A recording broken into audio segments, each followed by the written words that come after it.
everyone, and thanks for watching the Other 99 Commander Set review for Return to Ravnica. Brianna and I are going to give you our take on the top 10 most relevant cards to Commander and the 5 new generals and what their impact will be on the format. But first, we have a few honorable mentions, and I'm going to go ahead and let Brianna start us off.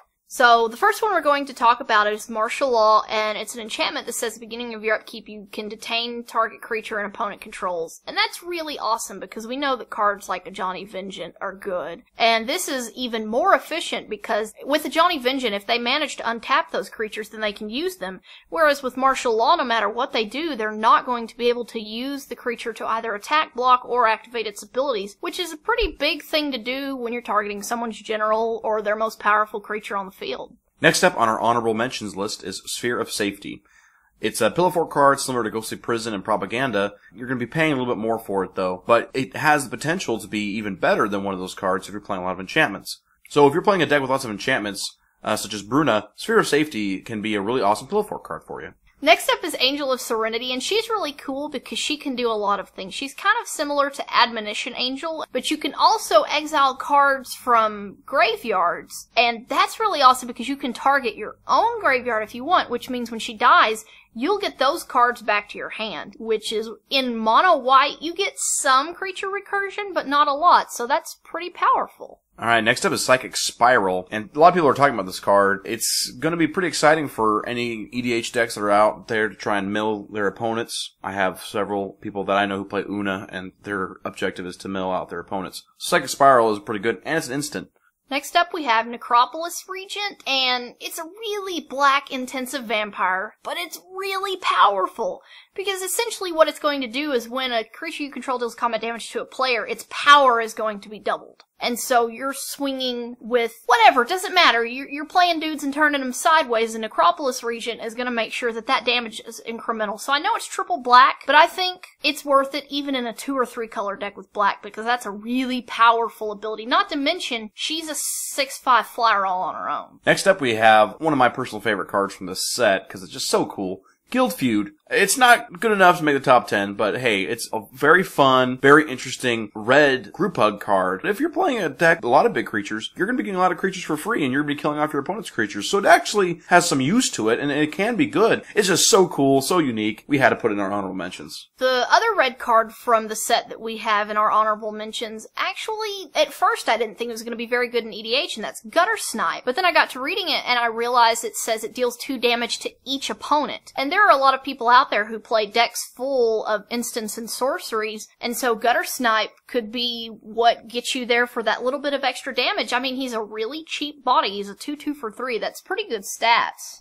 Next up is a card that we disagree on heavily, and that's Collective Blessing. I think Collective Blessing is going to be insane in the weenie decks that a lot of people play, especially white-green. White-green is the color of all kinds of creature tokens. Whereas I think that 6 mana is a lot to pay for an Anthem. Yeah, I realize most Anthems cost 3, so if you look at, Glorious Anthem as opposed to Collective Blessing, then you're getting a lot of bang for your buck. But then I think about cards like True Conviction. Yeah, they don't get a buff, but they get Double Strike and Lifelink. I feel like a buff that, even if it's +3/+3, it doesn't really give them trample. So, it's not necessarily bad, but I think you get a lot better options. I think Collective Blessing is going to be a little bit lower on the list than some of those other more powerful cards. Archon of the Triumvirate is one of my favorite cards from the set. Sadly, I don't know how good it's going to be. I think it's going to go one of 2 ways. I think it's either going to be like Drog Skull Reaver, which could be wrong, but I don't really see people playing Drog Skull Reaver in EDH, even though it's good. Or it could be Angelic Arbiter. Both of these creatures cost 6, but the difference is that even though Angelic Arbiter is 7, it still gets played, whereas Drog Skull Reaver, you're like, that's awesome, but it's not that powerful. So I'm hoping that Archon of Triumvirate swings the way of Angelic Arbiter in being worth paying 7 mana for. Next up is Corpsejack Menace. Now this set's really giving Golgari a lot of stuff to work with. And along with Death's Presence, which is one of the mono green cards, you're going to be sacrificing your creatures, putting +1/+1 counters on them. With Corpse Deck Menace, you're going to be doubling the amount of +1/+1 counters that are going on those creatures. With Gave, you're going to be doing it all over again. We're putting Corpse Deck Menace and Death's Presence together because they pretty much are going to go in the same deck, with the Gave style counter decks. Next up is Goblin Electromancer, and if anyone loves utility bears, it's this girl. So utility bear, even though it's blue-red, but it's still really awesome because it makes instants and sorceries you cast cost 1 less in colors that live to play instants and sorceries. So your burn, your counter magic, your draw power, your big sorceries, Insurrection is now 7. He's a solid utility bear, and I like utility bears, especially when they're goblin wizards, because goblin wizards are just cool. Next up we have Mercurial Chemister. Mercurial Chemister, I have to admit, you're getting a 2/3 for 5, which is a fragile body, but in the format of Lightning Greaves and all those protection artifacts, Mercurial Chemister has a chance to be fantastic. You're going to be paying blue and tapping to draw 2 cards, and then all those cards you don't want in your hand or are dead in your hand for some reason, he gets to use those cards and burn stuff. And so both of his abilities are relevant in EDH. Sphinx's Revelation is one of my favorite cards in the set, because it's like Stroke of Genius, but you gain tons of life, so it doesn't get better than that. This card is incredibly powerful. Next up is Supreme Verdict. This is the 4th 4-mana cost sweeper that we've had, and it goes with Damnation, Wrath of God, and Day of Judgment. Because I don't think you need us to tell you that another sweeper is fantastic, because this is fantastic. And heck, it can't be countered, and the artwork is awesome. So Supreme Verdict definitely deserves the mention. The next card isn't necessarily the most powerful, but it's really cool, and that's Righteous Authority. Because it's a 5-mana enchantment that draw you cards, it reminds me of Haunted of Seeing Winds. This is a really powerful aura. It's good in Bruna. I mean, it draws you cards, and it makes Bruna big. Sure, you have Imperial Armor to buff your creature with the number of cards in hand, but this also draws you cards at the same time. We have Growing Ranks next up. Once again, going in those decks that play a lot of creature tokens. Being able to just produce another token every turn. This is going to be played with Bitter Blossom. It's going to be played with Awakening Zone. No reason for this not to be mentioned. And if you need more token production in your deck, there's no reason not to play this card. Another one that some people might actually be upset as an honorable mention and not top 10 is Dreadbore. I know a lot of people have been freaking out because, oh my gosh, it says destroy target planeswalker. Now the only reason we don't have it in top 10 is because it's not an instant. If it's 2 mana, it needs to be an instant to me. But being able to hit other people's planeswalkers, hit that Karn, hit that Nicol Bolas, hit that Sorin Markov, it's going to be really handy, especially in a color combination that doesn't get any sort of Vindicate effects. Next up we have Havoc Festival. It's an awesome enchantment. I love this card. This is probably another one of my favorite cards from this set. And players can't gain life. Big deal. Especially people who are packing Sphinx's Revelations and such. As we mentioned earlier, they're not going to be gaining life off that. It's going to be useless. But the biggest part is each player's upkeep, they're going to be losing half of his or her life. Rounded up. Not Heartless Headed Sugu, who says rounded down, so that can make a big difference. Plus, you're playing black and red. How hard is it going to be to be able to burn your opponents with red, and then gain life with black, so that you're ahead of the game, and they're all losing their life every upkeep? Not to mention, I think Gutter Snipe would be good in the same deck if you're playing a lot of cheap, efficient spells to burn your opponents or make them discard cards or something like that. Gutter Snipe's going to get in that last bit of damage that you need. And now for our top 10 most relevant commander cards in Return to Ravnica. Number 10, we have Rakdos Charm. This is the only charm that made it to the top 10. I love Rakdos Charm. I hate Black-Red. I'm not a Rakdos fan, I have to say it. But Rakdos Charm is really good. First off, one of its modes is Shatter. One of the other modes is you can exile someone's graveyard. So you never really want to play Graveyard Hate, because you're like, well, I need to play all my awesome stuff, so I don't want to put in Graveyard Hate. Well, when it's Graveyard Hate or blowing up someone's artifact, you can do it. But then the last ability, it just sticks it to all those token decks, because each player takes a damage for each creature they control. So you're like, suck it, token decks. At number 9, we have Cyclonic Rift, and Brian is really excited about this card. Well, because first off, it's just a bounce. You can just bounce someone's non-land permanent. And so it's not just 7 mana. You can cast it for 2, but if you cast it for 7, as an instant, you return everyone else's non-land permanents to their hand. You still have yours. Next up is a very similar card to Cyclonic Rift, which is Vandal Blast. And I'm gonna call myself out here. I was going through this list, and I saw Vandal Blast, and I'm like, oh good, another red spell that destroys artifacts. Oh, and it's a sorcery. Boring! I didn't even look at the overload. Sometimes you forget overload says everything you don't control. You're gonna be paying 5 to destroy everyone's artifacts. That includes their mana rocks, and your mana rocks are gonna stay. All your artifacts are gonna stay. In decks like red-white, red-black, decks that want to keep their artifacts, you're gonna be destroying everyone else's artifacts and keeping yours. That's really one-sided, really asymmetrical. Vandal Blast is fantastic. At number 7, we have my favorite card in the set, and that is Gerard's Orders. You pay 4 mana to tutor for a creature card to your hand, and then to entomb a creature. In green-black, which are the colors of abusing your graveyard and abusing creatures. And so a card that does so much in one, it gets you there. I mean, there's so many beneficial scenarios that you can set up with Gerard's Orders. Number 6, we have Counterflux, which is an awesome counterspell. It's a last word, pretty much, that can't be countered. It's a good last word. It's a good last, exactly. It doesn't suck. Yeah, it's a good last word that can't be countered. Thing with Overload, you always forget that it says everything but yours. So let's say for some reason you have a couple spells in the stack. Counterflux resolves. Everyone's spells but yours are countered. So the spells that you have on the stack are going to resolve. So, I mean, once again, just seems totally unfair. Well, and then there's the fact that you don't have to overload it. It doesn't have to be 4. You can just pay 3 for it, and it's a cancel that can't be countered. Oh yeah, the reason why it's in our top 10 is Counterflux in the decks that can play it. There's no reason for them not to throw it in. Yeah, it's just fantastic. Yeah, you can just be like, I can cut this one counter spell for Counterflux. It's a pretty easy trade out if you're playing blue-red. At number 5, we have one of the coolest and what could turn out to be a very overhyped card, and that's Firemind's Foresight. I'm one of the people that's behind the hype, because I think Firemind's Foresight is just cool. Just in blue-red alone, there are so many cards that you can get with this. If you add a third color, the possibilities get crazy. I'm sure there are probably already combos that you can resolve just by resolving Firemind's Foresight. But aside from that, there are so many instants that are draw power, graveyard hate, spot removal, counter magic, and so I feel like a lot of people probably won't even have to change their deck. Critics are saying, oh, it costs too much, 7 is too much to pay. And my thought is, seriously? Compare this to Jace's Ingenuity. You pay 5 for instant speed, draw 3. You could be drawing into lands and cards you don't want. Firemind's Foresight, you're paying 2 more to get cards you need at instant speed. At number 4, we have Grave Betrayal, which as soon as I saw this card, I thought of Debtor's Knell. But then I was like, oh, well it's not black-white, so you can play it in mono-black decks, which is honestly always been one of the biggest downsides to Debtor's Knell. When a creature someone else controls dies, you get it with a +1/+1 counter. I'll pay 7 mana, even if it's just to piss people off by stealing their creatures.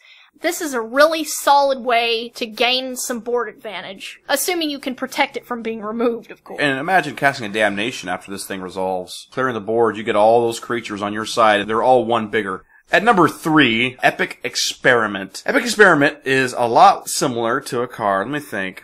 Genesis Wave, right? Yeah. It's Genesis Wave, but for blue-red, which means we're not getting creatures. It's Genesis Wave for the things Genesis Wave doesn't hit. Exactly. Which, we all know how powerful Genesis Wave is in EDH. The only downside to Epic Experiment, it doesn't automatically have that green in it to where it's obvious that you should ramp up into this. But imagine playing Epic Experiment in a rug deck where you have tons of rampant growth effects. Maybe have a few, taking extra turns. And those are all going to resolve. It's epic. If your deck's built right, it may not win you the game, but it will definitely set you up to win the game. At number 2, we have the fattiest of the fatties in this set, and that's World Spineworm. Now, it's kind of like Emrakul, only not super duper broken, but it is a 15/15 trample that when it dies, it gives you 3 5/5s. I mean, if someone's not holding the swords to plowshares when they hit this, they're not gonna be that much better off than they were before they killed it. I mean, Wormcoil Engine's really good in this format, and people are always looking for fatties to ramp into, so fatties that leave behind 15 power and toughness when they die, and they all have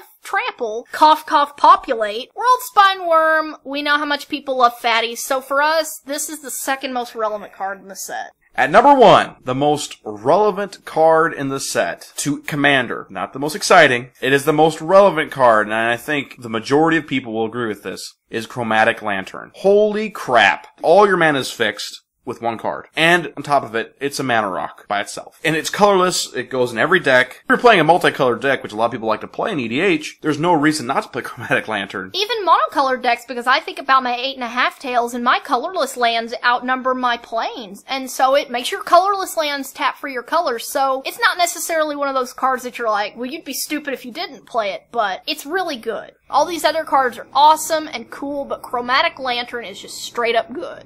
Alright, and finally we're going to discuss the new potential generals from Return to Ravnica. First off, we have the Selesnya general, Trostani Selesnya's voice. She has a lot of potential, I think. Because the first thing I noticed that when I looked at her, and she's a 2/5 for 4 that is Angelic Chorus. That's a 5 mana enchantment right there. It's really good because I'm playing a lot of fatties, and when they enter the battlefield, they're gonna gain me a bunch of life. Well, Trostani does that on a creature. Now, of course, like all the Ravnica generals, she's mana intensive, but she has the advantage over the current ones that she's green. You get a lot easier mana fixing. And her Angelic Chorus ability is good, but her second ability, where you pay 3 and tap her to populate, really good too. You know that Worldspine Worm you had that someone Doombladed? Guess what? You've got another 5/5 Trampoly Worm. Oh no, look, it entered the battlefield and gained you 5 life. So I think Trostani might not be the best green-white general, but she's a good one that isn't going to get you hated off the table, like, say, Gaddock Teeg. And next up is Rakdos! Rakdos!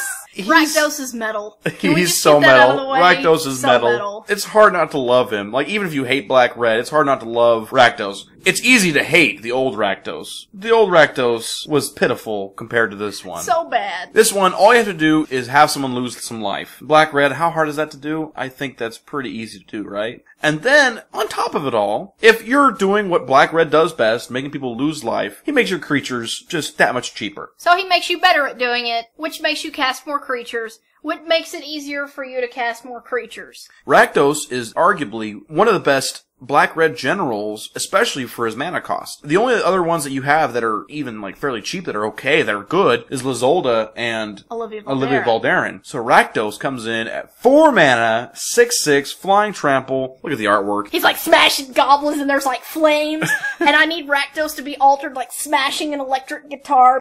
Alright, next up we have Gerard, who's my personal favorite. I plan on building this guy, is how much I love him. He's green-black, which Golgari's been given so much in this set, I think. First off, he says 2/2, which he's a lot smaller than Trostani even for the same cost. But he does get +1/+1 for each creature in your card in your graveyard. He lets you to sacrifice creatures. He hits everyone at the table, makes everyone lose life. So he's a fantastic sack outlet that does something very relevant. And then, in a pinch, if you don't want to pay 6 for casting Gerard a second time, then you can just sacrifice a swamp and a forest to return real fast from your graveyard. And black and green are arguably two of the best colors in the format. And, I mean, he's just really pushed. The Azorius general from this set is Isperia Supreme Judge, and she's a 6/4 flying sphinx. She's like the best pillow fort card ever. If you're building a pillow fort deck and you need a general, she's your gal. Because if they're getting creatures through, they're going to be drawing you cards. Especially because you're going to have cards like Sphinx's Revelation in this deck that gain you life and draw you loads of cards. So to me, she's like a super mana intensive pillow fort consecrated sphinx. And Consecrated Sphinx is good last time I checked. So in colors that have a lot of ways to gain life and recover from attacks and control the board, a creature that punishes people for attacking you, I think is going to be pretty powerful. Niv-Mizzet Draco Genius. The first Niv-Mizzet was so good. Niv-Mizzet Draco Genius, they decided to just take him and reverse him. He has the same stats, same mana cost, except for the fact that he's dealing damage and drawing cards instead of drawing cards and dealing damage. Being able to just shoot stuff, being someone's board, or just the player, and drawing cards off of it, really powerful. He kind of reminds me of Olivia Valderin, except for his ping ability draws you cards. So, that's arguably way better. Niv-Mizzet Draco Genius is an awesome card, golden, perfect. All the other things, like the rest of the generals, honestly, every general. There's not much to complain about with these generals. They're all awesome. Oh no, they're very good. None of these generals are bad. They're all very good. They're all built around me generals, but, you know, there's one downside to new Niv-Mizzet, right, over old Niv-Mizzet. You can't get a super sexy champs promo. No, shush. They're gonna have super sexy promos of him sometime, I suppose. Well, alright, well that's our take on Return to Ravnica. Let us know what you think about the set and some of the new generals in the comments section. Tune in next time as we look at some more viewer-submitted Commander decks. I'm Karsten. And I'm Brianne. And thanks for watching.